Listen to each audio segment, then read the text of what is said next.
Hello guys. ये मेरा नया चैनल है और मैंने इस चैनल को बहुत ही सोचने के बाद बनाया, क्योंकि कुछ चीज़ें मैंने अपनी डिलीवरी टाइम में और अपने प्रेगनेंसी टाइम में ऐसा एक्सपीरियंस किया है जो मुझे लगता है कि मुझे शेयर करना चाहिए और वो चीज़ें बाकी उन लोगों तक भी पहुंचनी चाहिए जो बहुत सी चीज़ों को नहीं जानते हैं या फिर जो अकेले रह रहे हों, जिनको कोई गाइड करने वाला नहीं है। हालाँकि अब तो डॉक्टर सब कुछ बताते हैं, लेकिन क्योंकि ये पर्सनल एक्सपीरियंस है, तो इस वजह से मैं इस बारे में ज़रूर बात करना चाहूँगी। जैसे सबसे मेरा पहला टॉपिक यही है कि नॉर्मल डिलीवरी को कैसे प्रोग्रेस में लाना है, कैसे मेरा नॉर्मल डिलीवरी होते-होते रह गया और मुझे सी सेक्शन कराना पड़ा। मैं आज इसके बारे में बात करूँगी। जब हम प्रेग्नेंट होते हैं तो बहुत ही खुश होते हैं, फिर लगता है जैसे कि एकदम नया है। जैसे-जैसे टाइम बढ़ता है, बच्चा हमारा अंदर चलता है, मूवमेंट करता है, तो हम फ़ील करते हैं कि वॉव! एक नई लाइफ़ हम देने जा रहे हैं। लेकिन उसके साथ ही हमारी सबसे बड़ा जो आजकल कंसर्न हो गया है, वो ये है कि नॉर्मल डिलीवरी हो जाए। क्योंकि सी सेक्शन भी बहुत ही ठीक है, अच्छा है, लेकिन कंपैरिज़न टू नॉर्मल डिलीवरी थोड़ा डिफ़िकल्ट है, क्योंकि आप नॉर्मल डिलीवरी में 1 महीने के अंदर ही अच्छे से रिकवर कर जाते हो। जितना भी आपको दिक्कत या जो भी प्रॉब्लम्स होती हैं, सिर्फ़ वो लेबर पेन के टाइम होती हैं, वो एक बार जो बर्दाश्त कर लिया है, उसके बाद उसे कोई प्रॉब्लम नहीं होती। But after C section time लगता है टाँके को हील होने में। हम उस तरह से एक्टिव नहीं रह पाते हैं 1 डेढ़ महीने तक, जिस तरह से हम नॉर्मल डिलीवरी में हो सकते हैं 15 से 20 दिनों के बाद। और ऑब्वियस सी बात है कि शरीर में एक घाव करके और एक टूट जाना और नॉर्मल डिलीवरी में एक नेचुरल प्रोसेस के थ्रू चीज़ें होना, दोनों में बहुत ही अंतर है।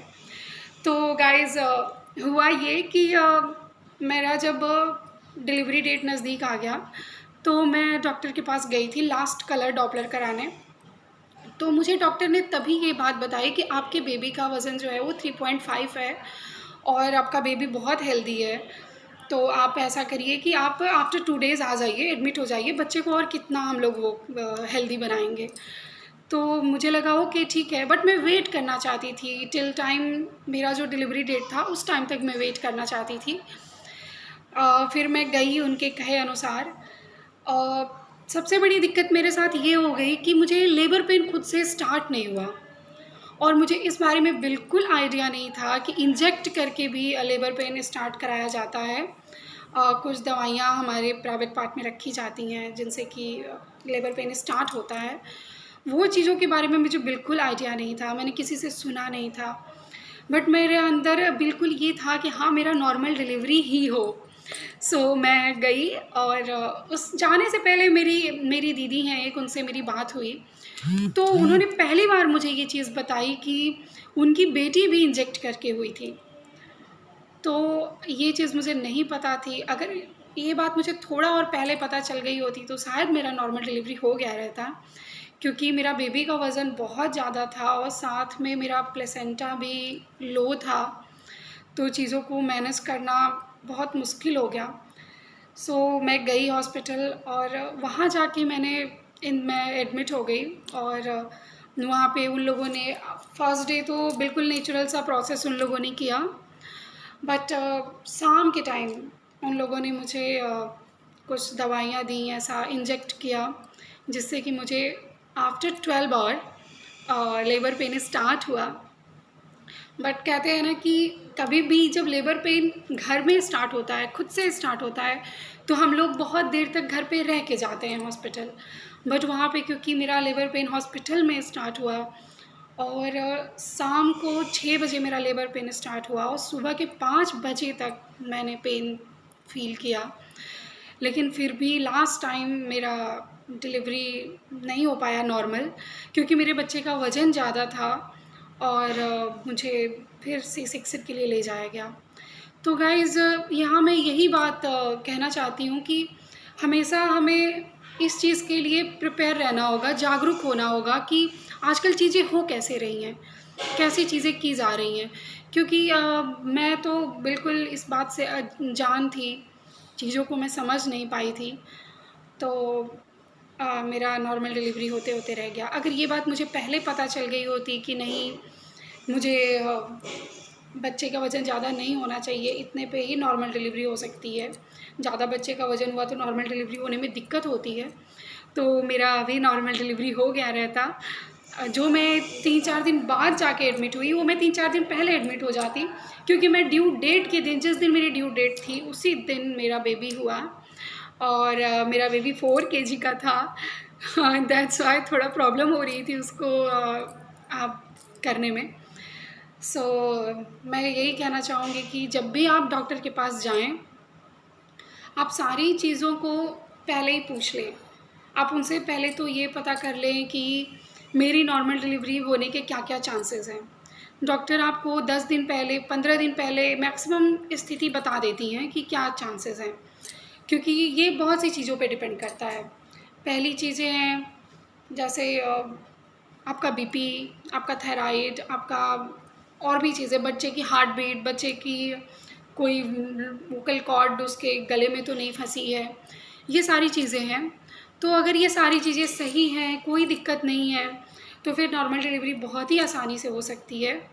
लेकिन हाँ, डॉक्टर से आप पूछते रहें। अगर डॉक्टर आपको बोलता है कि आपका बेबी का वज़न इतना हो गया है और ये सही टाइम है डिलीवर करने का, तो आप इस बात से बिल्कुल ना घबराएं कि मेरा खुद से लेबर पेन स्टार्ट होगा, क्योंकि मैंने ये जो चीज़ें जानी, ये मेरे डिलीवरी के बाद जानी। फिर मैंने अपनी बहुत सारी फ्रेंड से कंसर्न किया इस बारे में कि यार मेरा तो डिलीवरी के टाइम मेरा पेन ही नहीं स्टार्ट हो रहा था खुद से। तो उन लोगों ने मुझे यही सजेस्ट किया कि उन लोगों को भी इंजेक्ट करके ही पेन हुआ है। मेरी 2-3 दोस्तें ऐसी हैं जिनकी अभी हाल ही में डिलीवरी हुई, लेकिन उन लोगों के साथ ये हुआ कि उन लोगों की नॉर्मल डिलीवरी, उसमें से 2 लोगों की हो गई, एक का ही सी सेक्शन करना पड़ा। लेकिन ना मुझे ये बात पता नहीं थी, जिसकी वजह से मुझे नॉर्मल डिलीवरी नहीं हो पाई और मुझे सी सेक्शन कराना पड़ा। But now I am all fit and मैं आप लोग के सामने हूँ, अभी कोई दिक्कत नहीं है।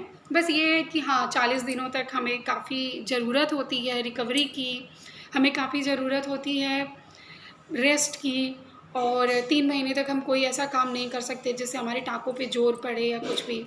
एक्सरसाइज भी हम आफ्टर 6 मंथ ही शुरू कर सकते हैं। हालाँकि हम सी सेक्शन के दूसरे दिन से ही डॉक्टर थोड़ा-थोड़ा टहलने को बोलती हैं, जो कि हम टहलते भी हैं, और आपको बेल्ट लगाना रहता है। तो वॉकिंग तो शुरू में ही शुरू कर दी जाती है थोड़ा-थोड़ा, लेकिन जो मेन आपका है वेट लॉस करने की जो जर्नी स्टार्ट होगी, वो आफ्टर 6 मंथ ही हो पाएगी, क्योंकि आप कोई भी ऐसा हार्ड एक्सरसाइज नहीं कर सकते हैं। और क्योंकि अभी हाल की डिलीवरी है, तो आप एकदम क्रैश डाइटिंग पे भी नहीं जा सकते। सो गाइज़ ये महत्वपूर्ण जानकारी थी जो मैं अपने चैनल के माध्यम से देना चाहती हूँ, और आगे भी मैं इसी से संबंधित बहुत सारी वीडियोस बनाऊँगी कि कैसे हफ्ते दर हफ्ते चीज़ें बेबी में चेंजेस होते हैं, माएँ कैसे फ़ील करती हैं, मैंने कितने दिनों तक क्या फ़ील किया, कैसे मैनेज किया, और ड्यूरिंग प्रेगनेंसी हम कैसे अपना ब्यूटी का ख्याल रख सकते हैं। क्योंकि बहुत सी चीज़ें ऐसी होती हैं, लोग बोलते हैं आप ये नहीं कर सकते, ये नहीं कर सकते, बट उसमें बहुत सारी चीज़ें मिथ होती हैं जो हमें जानना है। सो मैं चाहूँगी कि आप सब लोग ये सारी चीज़ों को फॉलो करें। डॉक्टर के पास जाते ही आप पहले तो ये कंफर्म कर लें कि मेरी नॉर्मल डिलीवरी की क्या सिचुएशंस हैं, और अपने बच्चे का वेट देख लें, अपने और कोई स्थिति अगर आपको लगता है कि आपका बीपी हाई, लो या कुछ भी ऐसा है, तो फिर उससे रिलेटेड चीज़ों को भी पूछ लें।